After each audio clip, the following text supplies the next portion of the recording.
अस्सलाम वालेकुम, कैसे हैं आप सब। मैं हूं Saeeda Iqra. Welcome to our YouTube channel desert rose psychic. आप में से जो इस चैनल पर नए हैं वो इस चैनल को सब्सक्राइब कर दें और बेल आइकन को भी प्रेस कर दें ताकि हमारी नई आने वाली वीडियोस की नोटिफिकेशन सबसे पहले आप तक पहुंच सकें। और इस वीडियो को भी लाइक कर दीजिएगा। चलिए अब हम बढ़ते हैं अपने टॉपिक की तरफ। आज हम पढ़ेंगे psychological factors influencing physical health, कि किस तरह साइकोलॉजिकल फैक्टर्स जो हैं वो हमारी फिजिकल हेल्थ के ऊपर इन्फ्लुएंस करते हैं या फिर इफ़ेक्ट डालते हैं, किस तरह के इफ़ेक्ट डालते हैं और कैसे डालते हैं। जो इफ़ेक्टिव फैक्टर्स हैं उनमें आमतौर पर ज़्यादा नेगेटिव इमोशंस शामिल होते हैं, जैसे डिप्रेशन है, किसी फिज़िकल पेन से रिलेटेड एंग्जाइटी है, और यहाँ गुस्सा आ जाता है। और जो कोग्निटिव फैक्टर्स हैं उनमें कैटास्ट्रोफिज़िंग आ जाती है, फेयर है, हेल्पलेसनेस है, हमारी सेल्फ एफिकेसी जो है वो डिक्रीज़ हो जाती है, किसी पेन से कोप करने की जो हमारी स्ट्रेटजी है वो आ जाती है कि हम किसी पेन से कैसे कोप करते हैं, उसे कैसे निपटते हैं। कि कोई चेंज जो होता है हमारी लाइफ में, जो चेंज होता है उसको एक्सेप्ट करना, तब्दीली की तैयारी और कबूलियत, जैसे हम किसी पेन को, किसी चेंज को एक्सेप्ट करें, ये सारी चीज़ें जो है ना ये इफ़ेक्ट करती हैं हमारी फ़िज़िकल हेल्थ के ऊपर। जैसे कोई खौफ है, खौफ की वजह से भी इंसान परेशान रहता है, और या फिर हमारे जो फ़िज़िकल पेन्स होती हैं उनको लेकर जो हमारी एंग्जाइटी होती है वो हमारी फ़िज़िकल हेल्थ के ऊपर और इफ़ेक्ट करती है।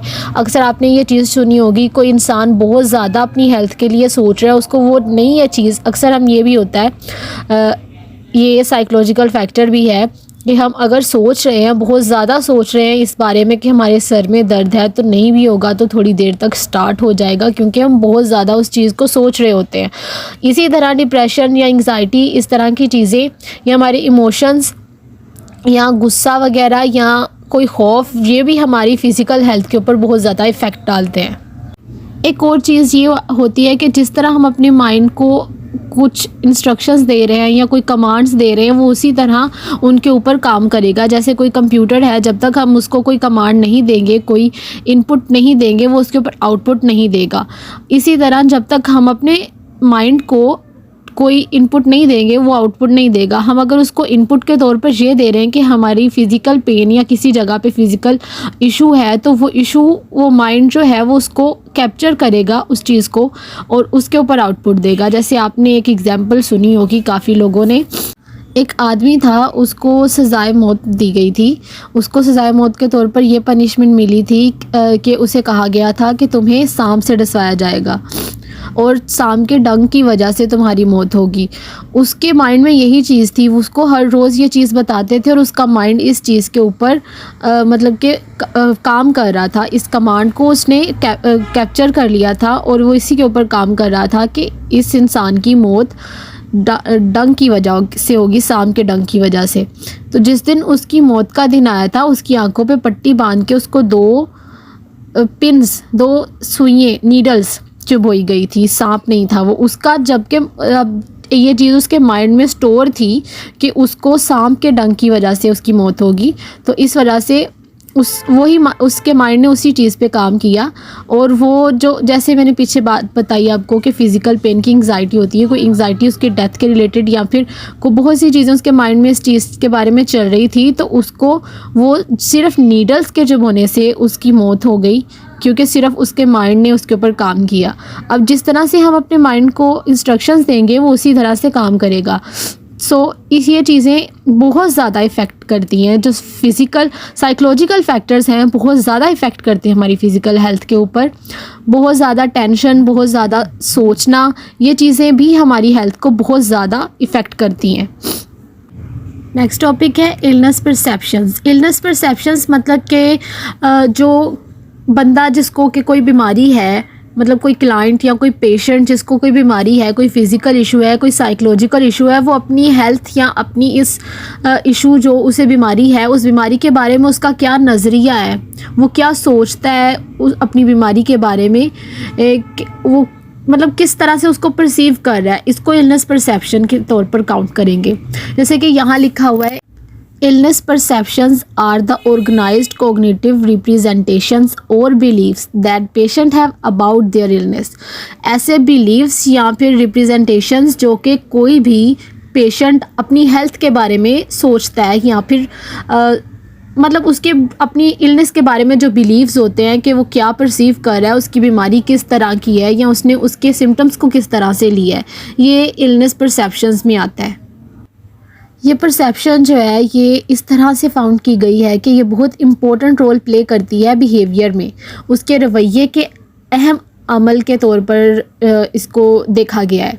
और इनका ताल्लुक़ बहुत से ऐसे नताइज से है जैसे कि इलाज की पाबंदी या फिर उसकी बहाली, मतलब कि हमारी जो ट्रीटमेंट्स हैं इसके आउटकम्स देखे जाते हैं, उसकी फंक्शनल रिकवरी देखी जाती है कि वो कितना रिकवर हुआ है या फिर उसने कितने मतलब कि अपनी मतलब अक्सर होता है ना ऐसा कि साइकोलॉजिकल जो क्लाइंट्स या पेशेंट्स होते हैं उनको लिए हम ये कहा जाता है कि वो उसके रिकवरी चांसेस उतने ही होते हैं जितना कि वो दिल से चाह रहा होता है।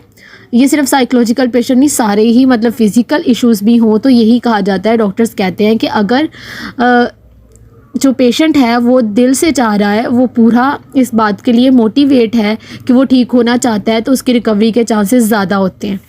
तो यही चीज़ इसमें आती है कि एक क्लाइंट अपनी बीमारी के बारे में क्या परसीव करता है और क्या सोचता है कि वो कितनी देर में ठीक हो सकता है। ये चीज़ें जो हैं ये सारी इलनेस परसेप्शंस में आ जाती हैं। अगला टॉपिक है जी हमारा हेल्थ बिलीव्स। हेल्थ बिलीव्स के बारे में कहा जाता है कि सेहत के अकायद हैं ऐसे जो कि हम मतलब जैसे मैंने पीछे बताया हेल्थ परसेप्शंस, वैसे ही ये चीज़ है कि हम हेल्थ के बारे में किस तरह के बिलीव्स रखते हैं। ख़ास तौर पर इसमें सेल्फ एफिकेसी आ जाती है जो कि इंडिविजुअल से रिलेटेड होती है और इससे खुद अफादियत कहा जाता है। इसमें एहसासात किसी फ़र्द की किसी मखसूस तर्ज़ अमल को अंजाम देने के लिए जो उसमें सलाहियत होती है उससे मुतल्लक़ होते हैं ये, यानी कि जो ये एफिकेसी है इसमें जो बिलीव्स हैं मतलब तसव्वुरात हैं वो इस बात पर असरअंदाज हो सकते हैं कि जो फ़र्द है यानी इंडिविजुअल जिसको मतलब कोई बीमारी है वो बाज़ तर्ज़ अमल की कोशिश करेगा या फिर ये तर्ज़ अमल कैसे अंजाम दिए जाएंगे उनके बारे में सोचेगा। यानी कि हम सिंपली ये कह सकते हैं कि individuals will attempt certain behaviour and how the behaviour will be carried out, जैसे कि मैंने शुरू में उर्दू में बताया आपको कि किस तरह से वो अपने जो उसके रवैये हैं उसके बिहेवियर्स हैं उनको किस तरह से पेश करेगा या उनको किस तरह से कैरी आउट करेगा कि मतलब किस तरह से वो उसको शो करवाए अपनी उस सर्टेन सिचुएशन के दौरान। नेक्स्ट हम बात करेंगे डॉक्टर पेशेंट कम्युनिकेशन के ऊपर कि डॉक्टर पेशेंट का कम्युनिकेशन किस तरह का होना चाहिए और क्यों ज़रूरी है। एक डॉक्टर की बातचीत और उसका जो उसकी मतलब कि कोई भी इंटरपर्सनल स्किल्स जो हैं वो इस बात या उसकी जो एबिलिटी है इंफॉर्मेशन गैदर करने की, मतलब हम जब तक अपने पेशेंट से बात नहीं करेंगे हमें कैसे पता चलेगा कि उसको क्या मसला है या उसको वो किस बीमारी के साथ आया है। तो ये कम्युनिकेशन जो डॉक्टर पेशेंट की है ये बहुत ज़रूरी है और डॉक्टर को इस चीज़ में महारत होनी चाहिए कि वो किस तरह से अपने क्लाइंट से अपने पेशेंट से उसकी मतलब इन्फॉर्मेशन को गैदर करता है, किस तरह से उसकी इन्फॉर्मेशन को निकालता है उससे बात करके और वो उस बात के ज़रिए से उसकी बीमारी को कैसे तशख़ीस करता है और उसको किस तरह की ट्रीटमेंट्स देता है। मतलब उसकी बीमारी को पहले डायग्नोस करना है, उसकी बातों को जान के उसकी बातें सुन के कि उसको किस तरह के सिम्टम्स आ रहे हैं, किस बीमारी के सिम्टम्स आ रहे हैं, उसको डायग्नोस करना है, फिर उस डायग्नोस के रिलेटेड उसको ट्रीटमेंट्स देने हैं। और जब तक कोई डॉक्टर अपने पेशेंट से बात नहीं करेगा उसको पता नहीं चलेगा कि उसको क्या बीमारी है और फिर वो मुनासिब तरीके से मशवरे देता है अपने पेशेंट को डॉक्टर जो है और इलाज की हिदायत देता है और अपने पेशेंट्स के साथ उनकी देखभाल के लिए टाइम निकालता है, उनसे ताल्लुकात कायम करने के लिए ताकि वो बेहतर जान सके अपने पेशेंट्स को और इन मालूमात के लिए वो उसका ट्रस्ट गेन करता है। सबसे पहले जो सबसे ज़रूरी चीज़ है कि अपने पेशेंट का ट्रस्ट गेन करना है। These are the core clinical skills, ये जो है ये कोर क्लिनिकल स्किल्स हैं जो कि बुनियादी तबी महारतें जिनको कहा जाता है, जिनका मकसद ये होता है कि बेहतरीन नतीजे पर पहुंच सके, मतलब अच्छा रिस्पॉन्स हासिल कर सके और मरीज़ को इस चीज़ का इत्मीनान दे सके कि जो मतलब जो बातें उसने बताई हैं अपनी बीमारी के बारे में, जैसे साइकोलॉजिकल जो पेशेंट्स होते हैं उनकी बहुत सारी इन्फॉर्मेशन ऐसी होती है जो कि जिसको हमने कॉन्फिडेंशियल रखना होता है, इस चीज़ का हमने इत्मीनान देना होता है, इस चीज़ का भरोसा दिलाना होता है अपने पेशेंट को कि उसकी जो भी बातें हैं वो उसकी और डॉक्टर के बीच में रहेंगी ये चीज़ें। और उसके बाद में उसकी सेहत के बारे में कि उसकी सेहत है उसका ख़ास ख्याल रखा जाएगा, उसकी देखभाल के लिए बहुत अच्छी तरीके से ट्रीटमेंट्स दिए जाएंगे उसको, और वो सारे ज़रूरी काम किए जाएंगे जो कि उसकी हेल्थ के लिए इम्पोर्टेंट हों। नेक्स्ट टॉपिक है कंप्लायंस एंड मेडिकेशन एडहेरेंस। अब हम इन दोनों चीज़ों का डिफरेंस देखेंगे कि दवाओं की जो पाबंदी है उसमें और दवाओं की तमील में क्या फ़र्क है। ये चीज़ तो ऑलमोस्ट सबको ही पता है कि जब पेशेंट पहली दफ़ा डॉक्टर के पास जाता है तो उसको एक प्रिस्क्रिप्शन लिख के दी जाती है, उस प्रिस्क्रिप्शन के ऊपर मेडिसिन का वक़्त और मेडिसिन की मिक़दार लिखी होती है, और जैसे जैसे जो पेशेंट है वो बेहतरी की तरफ जाता है उस को चेंज कर दिया जाता है, उस नुस्खे को चेंज कर दिया जाता है, उसके ऊपर उसका दवाओं का वक़्त और दवाओं की मिक़दार को कम या ज़्यादा कर दिया जाता है उसकी हेल्थ को देखते हुए। और इस अमल को मतलब कि नए नुस्खों को दोबारा भरने के लिए या नए नुस्खों को वक्त पर दोबारा अमल करने के लिए, मतलब कि जो हम लोगों ने प्रिस्क्रिप्शन लिख के दी है उसको दोबारा तैयार करने के लिए या उसमें टाइम चेंज करने के लिए या वो जो प्रोसीजर यूज़ किया जाता है उसको दवाओं की पाबंदी यानी कि मेडिसिन अडहेरेंस कहा जाता है। और अब दूसरा है medication compliance, act of taking medication on schedule और टेकिंग मेडिकेशन एज प्रिस्क्राइब्ड। मतलब कि मेडिसिन्स को उनके स्केड्यूल पर लेना या फिर जो कि डॉक्टर ने तजवीज़ किया हुआ है वो उस मतलब डॉक्टर की प्रिस्क्रिप्शन के अकॉर्डिंग लेना, मतलब जो डॉक्टर ने आपको तजवीज़ किया है अमल उस अमल के अकॉर्डिंग लेना, ये जो है ये दवाओं की तामील कहलाता है, मतलब कि मेडिकेशन कंप्लायंस कहलाता है। नेक्स्ट टॉपिक है पर्सनैलिटी टाइप एंड हेल्थ, कि हमारी पर्सनैलिटी टाइप्स और हमारी हेल्थ का आपस में क्या लिंक है।